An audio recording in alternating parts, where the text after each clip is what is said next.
You're born along the banks of the Nile River around 3000 BCE during what we call the Old Kingdom period of ancient Egypt. The first thing you need to understand is that you're not going to live very long. Your life expectancy is maybe 35 years if you're lucky, and that's assuming you survive childhood, which honestly isn't looking great. Most kids don't make it past their 5th birthday, so congratulations on beating those odds already. Your family lives in a mud brick house that's basically one room with maybe a small courtyard if you're doing well for yourselves. There's no running water, no electricity, and definitely no air conditioning, which is going to be a real problem considering you're living in the desert. The Nile floods every year, and when it does, your house might just wash away. But don't worry, you'll rebuild it with the same mud and straw, because that's all you've got. From the moment you can walk, you're working. There's no such thing as childhood as we know it. By age 5, you're helping with whatever your family does to survive. If your dad's a farmer, you're out in the fields under the blazing sun, pulling weeds and scaring birds away from the crops. If he's a craftsman, you're learning the trade whether you want to or not. There's no choice in the matter. You do what your family does, and you do it until you die. Let's talk about food for a minute, because you're going to spend most of your life worrying about it. Your diet consists mainly of bread and beer, not because those are your favorite foods, but because that's what's available. The bread is coarse and full of sand and grit that wears down your teeth until they're practically gone by the time you're 20. The beer is weak and watery, but it's safer to drink than the river water, which is full of parasites that'll kill you slowly and painfully. If you're really lucky, you might get some onions, garlic, or dried fish to go with your bread. Meat is for special occasions or for the wealthy, which you definitely are not. Most Egyptians go their entire lives barely tasting meat, except maybe during religious festivals, when the temple priests distribute some scraps after the gods have been fed first. Now, you've probably heard about the amazing pyramids of Egypt, and yes, they're incredible. But here's what they don't tell you in the history books. Somebody had to build those things, and that somebody might be you. The Great Pyramid of Giza took over 20 years to build and required somewhere around 20,000 workers. These weren't slaves, despite what Hollywood movies might tell you.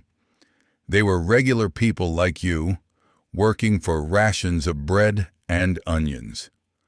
Working on a pyramid is basically a death sentence with extra steps. You wake up before dawn and work until sunset, moving massive stone blocks that weigh several tons each. There are no machines to help you, just ropes, ramps, and human muscle. You drag these stones up increasingly steep ramps as the pyramid gets taller. And if you slip, or if the rope breaks, you're crushed instantly. Nobody's going to stop work to mourn you either. They'll just scrape you off the stones and keep building. The working conditions are absolutely brutal. You're working in the desert heat that regularly reaches over 100 degrees. There's no shade, no breaks, and definitely no workers' compensation if you get injured. If you're hurt too badly to work, you're sent home to die because there's no modern medicine to help you. A broken bone means you're probably never walking properly again, assuming infection doesn't kill you first. Disease is everywhere, and it's going to get you eventually. malaria from the mosquitoes near the Nile, dysentery from contaminated water, and respiratory infections from breathing in sand and stone dust all day.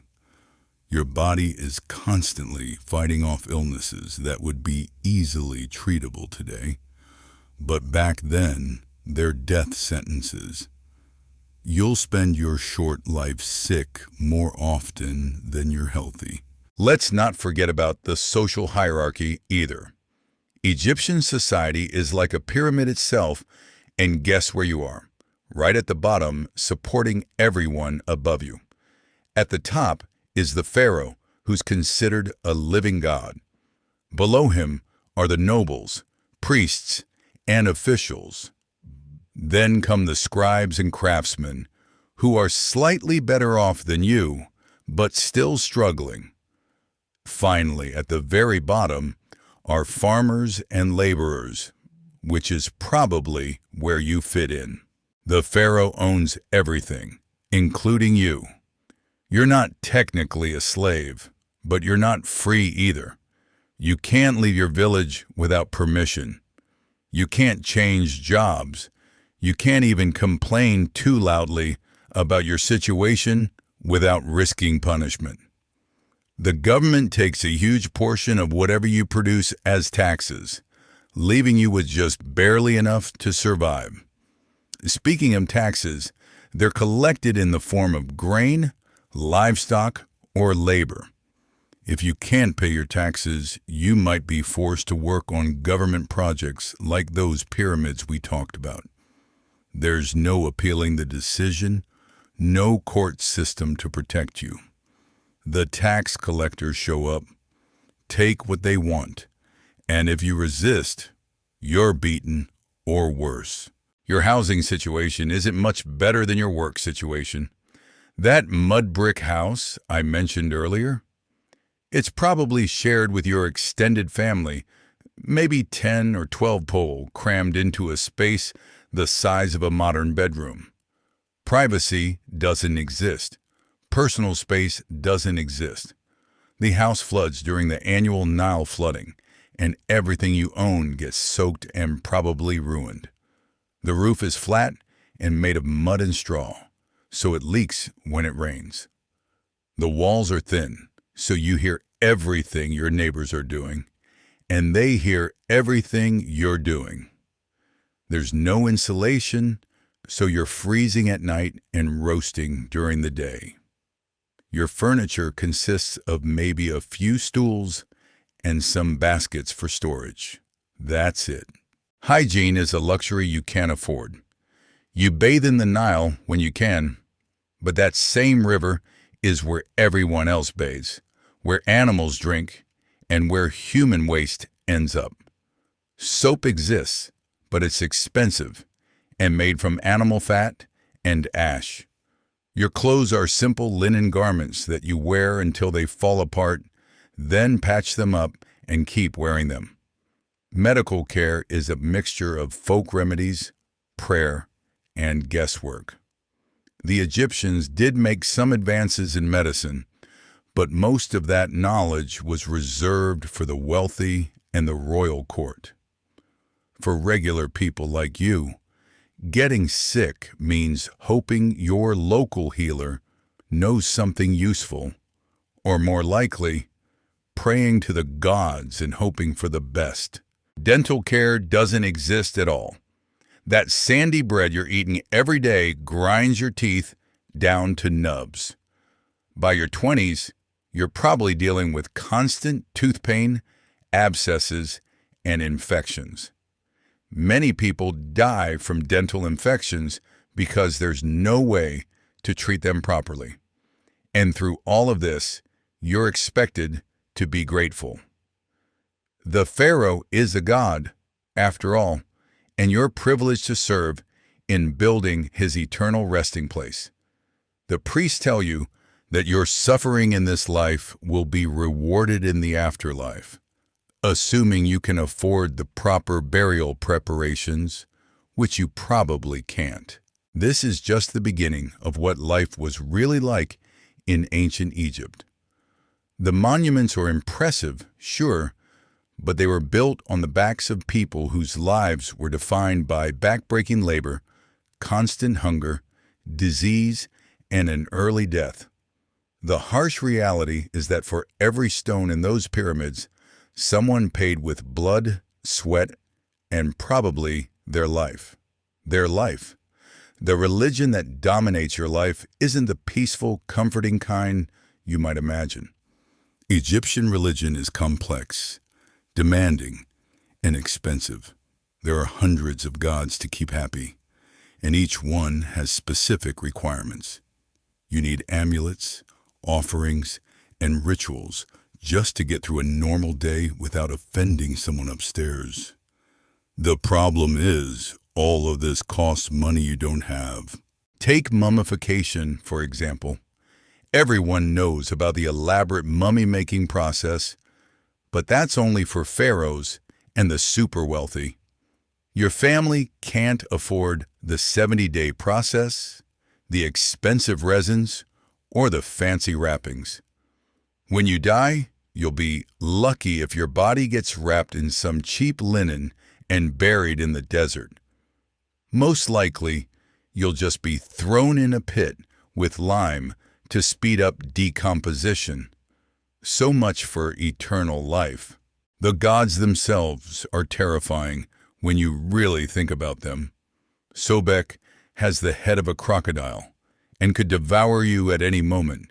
Sekhmet is a lioness who brings plagues and destruction. Anubis judges your soul after death, and if you fail his test, you get eaten by a monster called Ammit. These aren't gentle, loving deities. They're powerful, unpredictable forces that demand constant appeasement. Your daily routine revolves around surviving, not living. You wake up before sunrise because you need to get your work done before the heat becomes unbearable. If you're a farmer, you're heading to fields that might be dried up and worthless, depending on whether the Nile flooded properly this year. Too little flooding means crop failure and famine. Too much flooding means your village gets washed away. There's no middle ground. The tools you work with are primitive and dangerous. Copper sickles that break easily, wooden plows that split under pressure, and stone hammers that shatter and send shards flying into your face. When your tools break, and they will break constantly, you have to fix them yourself or go without. There's no hardware store, no replacement parts, just you and whatever scraps you can find. Let's talk about what happens when you get injured, because you definitely will. Construction accidents are common when you're moving multi-ton stone blocks with nothing but ropes and wooden rollers. Maybe a rope snaps and the block crushes your leg. Maybe you slip and fall 30 feet onto solid stone. Maybe you get heat stroke and collapse, hitting your head on the way down. The medical treatment you'll receive would horrify you by today's standards. Egyptian doctors might drill holes in your skull to release evil spirits, or they might pack your wounds with honey and moldy bread, which actually isn't the worst idea they had. They might also prescribe crocodile dung mixed with beer, or suggest you wear a dead mouse around your neck to cure various ailments. Surgery exists, but it's performed without anesthesia, antiseptics, or proper tools. Imagine having a broken bone set while you're fully conscious, or having an infected tooth pulled out with nothing but copper instruments and strong men to hold you down. Many people die from the shock alone, never mind the infections that follow. Women have it even worse than men, if that's possible. Childbirth is incredibly dangerous, with no understanding of sanitation or proper medical care. Many women die in childbirth, and those who survive often face a lifetime of complications. Infant mortality is so high that families don't even name their children until they're sure the kid will survive past the first few months. If you're a woman and you do survive childbirth, you're expected to keep having babies until you physically can't anymore. Birth control methods exist, but they're unreliable and often dangerous. Some involve inserting crocodile dung into the woman's body, while others require drinking various toxic concoctions that might prevent pregnancy but could also kill you. The clothing situation is another daily struggle. Everyone wears linen because it's the only fabric that can handle the heat. But good linen is expensive. Most people wear rough, scratchy cloth that chafes your skin and falls apart quickly. You probably own 2 or 3 pieces of clothing total, and when they wear out, you patch them with whatever scraps you can find. Your feet are constantly damaged because shoes are a luxury. You walk on hot sand, sharp stones, and thorns all day long. Cuts and infections on your feet are common, and since you can't stop walking to let them heal, they just get worse and worse. Many people develop permanent limps from foot injuries that never heal properly. The heat during the day is matched by surprisingly cold nights in the desert. Your thin mud brick walls provide little insulation, so you're either sweating or shivering most of the time. Firewood is scarce, so staying warm means burning dried animal dung, which fills your house with smoke and makes breathing difficult. Water is another constant concern. The Nile provides water, but it's contaminated with all sorts of nasty stuff. Parasites, bacteria, human waste, and dead animals all end up in the river. You know this, but you drink it anyway because there's no choice. Boiling water isn't common knowledge yet, so you're basically playing Russian roulette every time you take a drink. Even the beer, which is supposed to be safer than water, can make you sick. The brewing process isn't sterile, and contamination is common. Sometimes the beer goes bad and causes food poisoning. Sometimes it's too strong and causes alcohol poisoning. Sometimes it's too weak and doesn't kill the germs it's supposed to kill. Education is non-existent for people like you. Only the wealthy can afford to send their children to scribe school, where they learn to read and write hieroglyphs. You'll live your entire life unable to read your own name, dependent on others to handle any official business. This makes you vulnerable to being cheated or lied to, since you can't verify what anyone tells you. The government bureaucracy is massive and corrupt. Officials at every level expect bribes to do their jobs, but you don't have anything to bribe them with. This means you get pushed to the back of every line, ignored when you need help, and treated like dirt by people who see you as less than human. Justice is whatever the officials say it is, and there's no appealing their decisions. Your social mobility is essentially zero. You're born into your class, and you die in your class. There's no working your way up, no getting an education to improve your situation, no entrepreneurial opportunities. You do what your father did, your children will do what you do, and that's the end of it. The system is designed to keep you exactly where you are. Even your leisure time, what little you have, is controlled by others. Religious festivals are mandatory, not optional. You're expected to participate, to make offerings you can't afford, and to celebrate the glory of gods and pharaohs who don't care if you live or die. These festivals are about displaying the power of the ruling class, not about bringing joy to your life. The psychological toll of this existence is crushing. You live in constant fear of disease, injury, starvation, and death. You watch your friends and family members die young from preventable causes. You see your children struggle with the same hopeless situation you grew up in.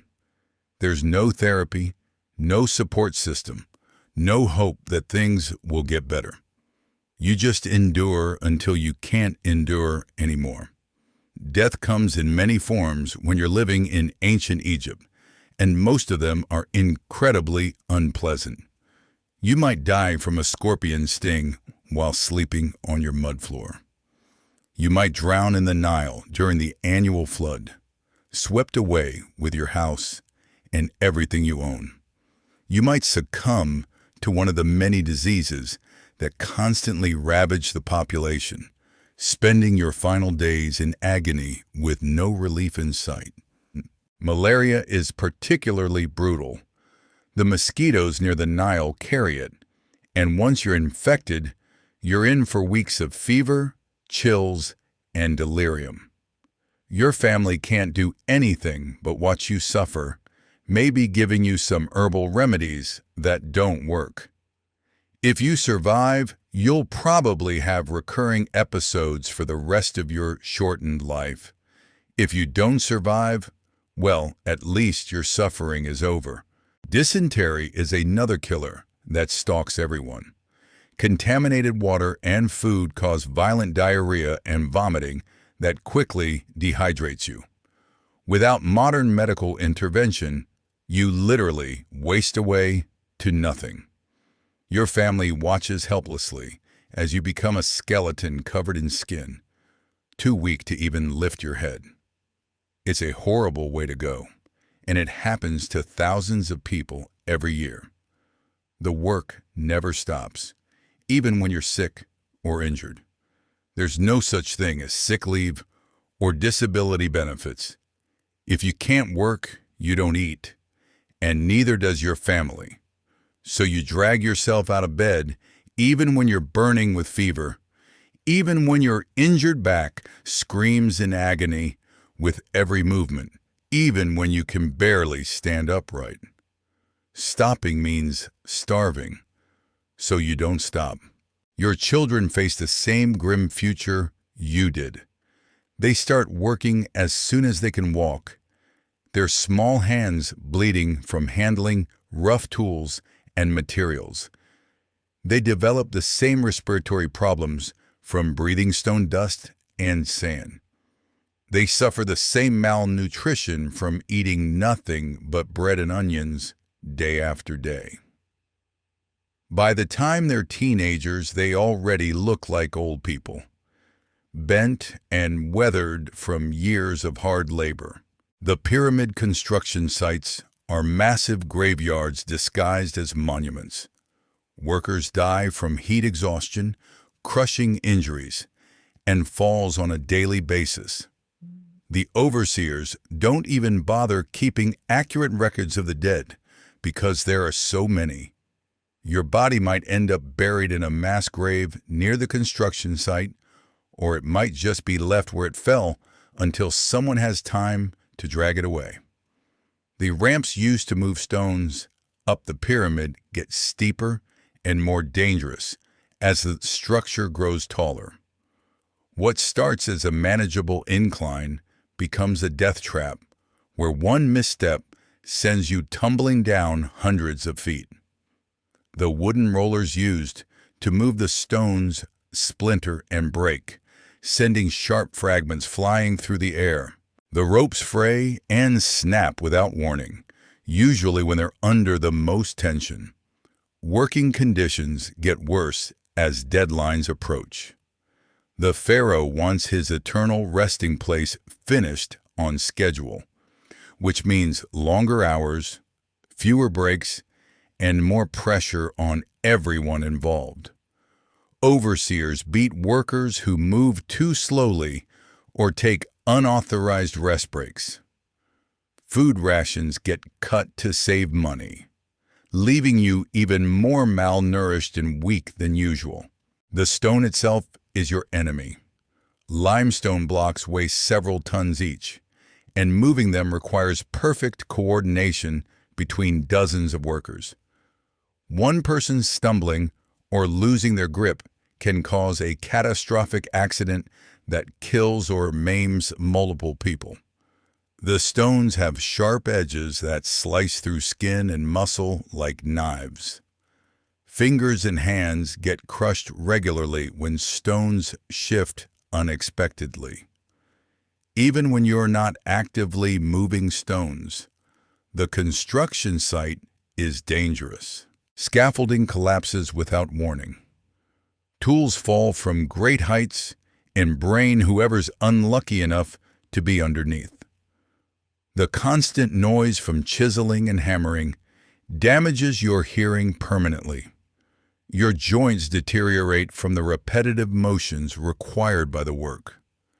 The dust is inescapable and deadly. Fine particles of limestone and granite fill the air constantly, coating your lungs and making breathing difficult. Over years of exposure, your lungs become scarred and useless. You develop a chronic cough that brings up blood and chunks of stone dust. Eventually, you suffocate slowly as your lungs fail completely. Your living quarters near the construction site are overcrowded and filthy. Dozens of workers cram into spaces meant for a few people. There's no privacy, no quiet, and definitely no comfort. The smell of unwashed bodies, human waste, and rotting food is overwhelming. Disease spreads rapidly through these cramped quarters, often killing entire groups of workers within days. The food provided to pyramid workers is barely adequate for survival, let alone the intense physical labor required. You get a daily ration of bread, onions, and garlic, with maybe some beer if you're lucky. The bread is often moldy or infested with insects, but you eat it anyway because it's all you have. The onions are usually spoiled, and the beer is watered down to stretch the supplies. Sleep is fitful and uncomfortable on the hard ground, with only a thin mat for padding. Your body aches from the day's work, making it difficult to find a position that doesn't cause pain. The nights are cold, and you don't have adequate blankets or shelter. Exhaustion is your constant companion, making you more prone to accidents and injuries. The social dynamics at construction sites create additional stress and danger. Workers from different regions and backgrounds are thrown together, often leading to conflicts and violence. Competition for the limited food and better sleeping spots causes fights that sometimes turn deadly. Theft is common, with desperate people stealing tools, food, or clothing from their fellow workers. Accidents aren't just individual tragedies, but family disasters. When the primary breadwinner is killed or permanently disabled, the entire family faces starvation. There's no insurance, no government assistance, and no social safety net. Your wife and children are left to fend for themselves in a world that doesn't care whether they live or die.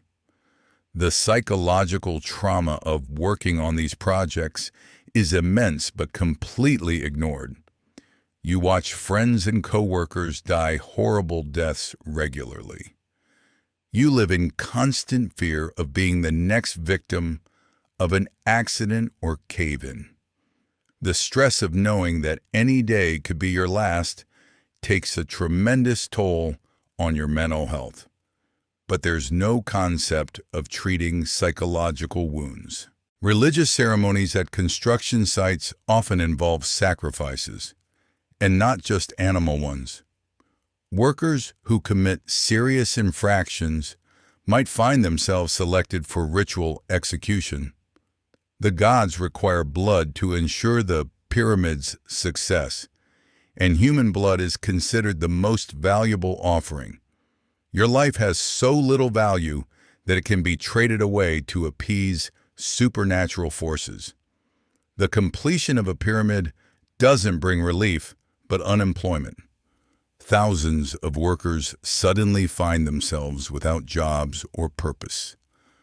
There's no celebration for the common laborers who built these wonders, no recognition of their sacrifice. You're simply dismissed and expected to find your own way home, assuming you're still alive and healthy enough to make the journey. Many workers never make it home at all. They die on the construction site and are buried in unmarked graves, forgotten by history. Their families wait for them to return, not knowing their loved ones are already dead and buried in the shadow of the monument they helped create. The pyramids stand as testaments to human achievement, but they're also massive tombstones marking the graves of countless unnamed workers. The tools you work with are primitive and constantly breaking. Bronze chisels become dull and useless after hours of work. Wooden handles split and splinter, leaving you with cuts and embedded fragments in your hands. Rope made from plant fibers frays and snaps under heavy loads. When tools break, work doesn't stop while replacements are found. Safety equipment doesn't exist. There are no hard hats to protect your skull from falling debris. No safety harnesses to prevent falls from great heights. No protective eyewear to shield you from flying stone chips. No steel-toed boots to protect your feet from crushing injuries. You work in whatever clothes you have, which provide virtually no protection from the hazards around you. The heat in Egypt is relentless and can kill you in multiple ways. Direct sun exposure causes severe burns and heat stroke. Dehydration happens quickly when you're doing physical labor in temperatures that regularly exceed 100 degrees. The hot stone and sand can literally cook your skin if you fall or are forced to work in direct contact with heated surfaces. Your body ages rapidly under these conditions. Men in their 20s look like they're 50. Your back becomes permanently curved from lifting heavy objects. Your hands become gnarled claws from gripping tools and ropes. Your skin becomes leathery and cracked from constant sun exposure. Your joints swell and become painful from repetitive stress injuries. The nights offer little respite from the day's torments. You're too exhausted to do anything but collapse, but too uncomfortable and worried to sleep well. You lie awake thinking about the next day's dangers, about your family's needs, about the growing certainty that you won't live to see your children grown. Sleep, when it comes, is filled with nightmares about crushing stones and falling from great heights. So there you have it. The next time you see those incredible pyramids in a documentary or a history book, remember what they really represent. Sure, they're amazing feats of engineering, and they've lasted thousands of years. But they were built by people whose lives were defined by suffering, whose names were never recorded, and whose only reward was an early death. The ancient Egyptians created some of the most impressive monuments in human history, but they did it by grinding up human beings like grain in a mill. Every perfectly fitted stone block represents someone's broken back. Every precisely angled passage represents someone's crushed limbs. Every towering structure represents thousands of people who never lived to see their children grow up. We romanticize ancient Egypt because we focus on the pharaohs, the gold, and the monuments. But the reality is that if you had been born along the Nile 5,000 years ago, your life would have been nothing but pain, hunger, disease, and backbreaking labor until death finally released you from your misery. The pyramids aren't just monuments to the pharaohs.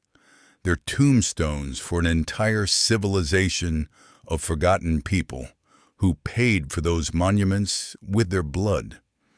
That's the harsh truth about ancient Egypt that they don't teach you in school. Behind all that glory and grandeur was a system built on human suffering. And maybe that's a lesson worth remembering today.